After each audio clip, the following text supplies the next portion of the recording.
Omni Man is a complicated guy, but it should be simple, right? He's a Viltrumite, he has one thing to do. However, he's definitely not like that. His return in Invincible Season 2 was one that I was really looking forward to seeing when the show launched a few weeks back. Within this season, we only really got one full episode with the iconic character, but what we did get said a lot about the journey that he'd been on and the development that he'd done. Whether that be the somber opening scene where we saw him on the cusp of ending it all, the aggression that he showed towards Mark after looking for reconciliation, and also his demise at the end of it. So it got me thinking about how I wanted to delve into the character's mind, his origin, and try to truly understand why he acts the way that he does. So let's get into it. Here is a look inside the complicated mind of Omni Man. Just to let you know, this video will contain spoilers. Nolan's core beliefs and the makeup of who he is. Something that I think is incredible about Nolan is the fact that he's probably around 2,000 years old at the current time, yet it's taken less than 20 years of his extremely large life to cause a chink in his armor, and for his core beliefs and everything that he stood for to be questioned. Nolan was born after the Great Purge on Viltrum, and was raised with the belief that Viltrum was the greatest empire in the galaxy, and he, along with all of the other soldiers, wanted to ensure that it was the only empire in the galaxy. Meaning that he was willing to cause mass devastation across thousands of planets to ensure that they joined the Empire, and if they didn't, then they'd be met with a bloody end until they stopped resisting. Nolan was one of the most entrusted officers in the Viltrum army, due to the fact that he was given a planet that he was tasked with weakening by himself, which was Earth. So it showed that he was one of the best and more ruthless officers that was dedicated to his planet Viltrum and their beliefs.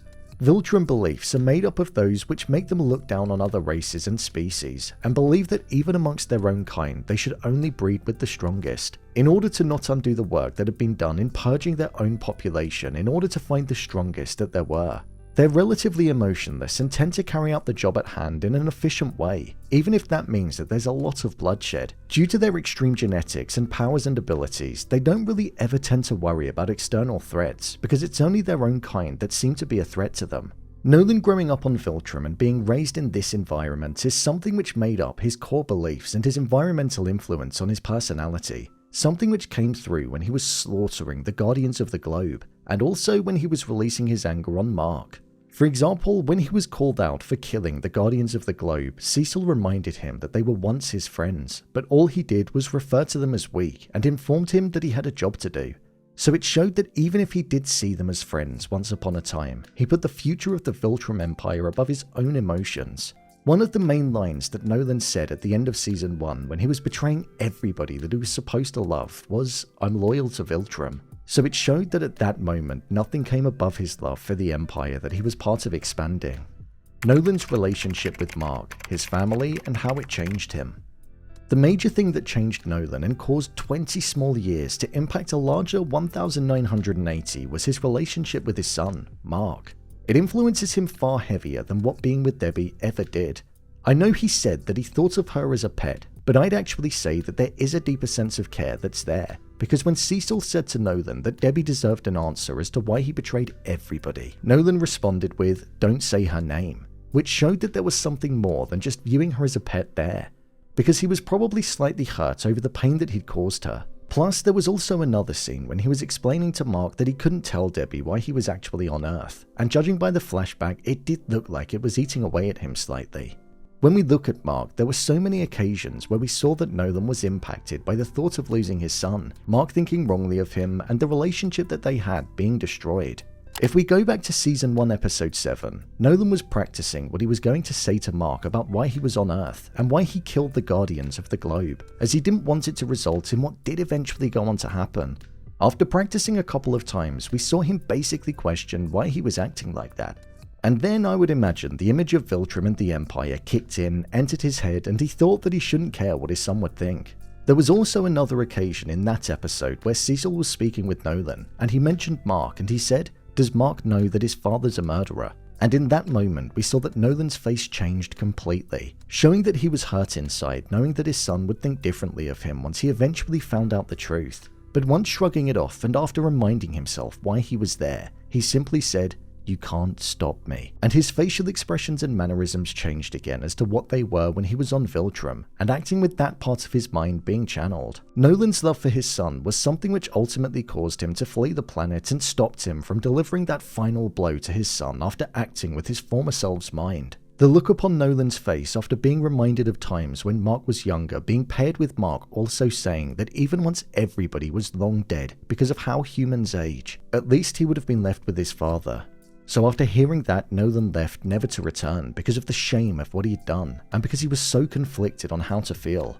He'd been raised the Viltrumite way to eradicate anything that was weak, and to not be weak in any way. Yet, there he was, being the very thing that he never was. Once Nolan beat Mark to a pulp, he said to him, "Why did you make me do this?" As if to blame Mark for the harm that he had caused him. But the main thing that I took out of it was that Nolan felt bad for what he'd done, and he didn't want to actually do it.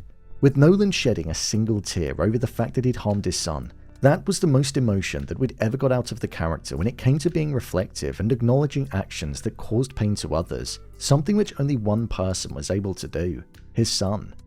Nolan's descent into isolation.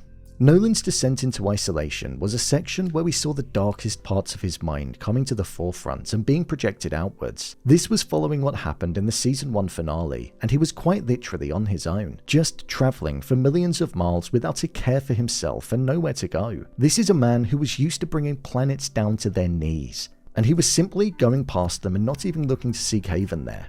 He was choosing a life of solitude, and one which he believed he deserved, travelling as far away as possible from the life that he destroyed. We saw this right up until the point where he was going to end things for himself. He actually committed to doing the act, but because his movement was so slow, he was able to back out due to being distracted. So if he wasn't able to move so slow, then he'd be dead by now. When you think about what would have been going through his head, he'd have the weight of what he did to Mark and the fact that he not only damaged his son's opinion of him, but also the relationship. And he also had the fact that the Viltrumites would probably be looking to go after him for abandoning his post and revealing what the plan was to Mark, who eventually then went on to tell others. So there's no life for him to be able to return to. Hence why isolation was the safest place for him. But even that became too much, and he didn't see the point in living anymore. This was definitely the darkest part of Nolan's character arc, and a time where we saw him at his weakest.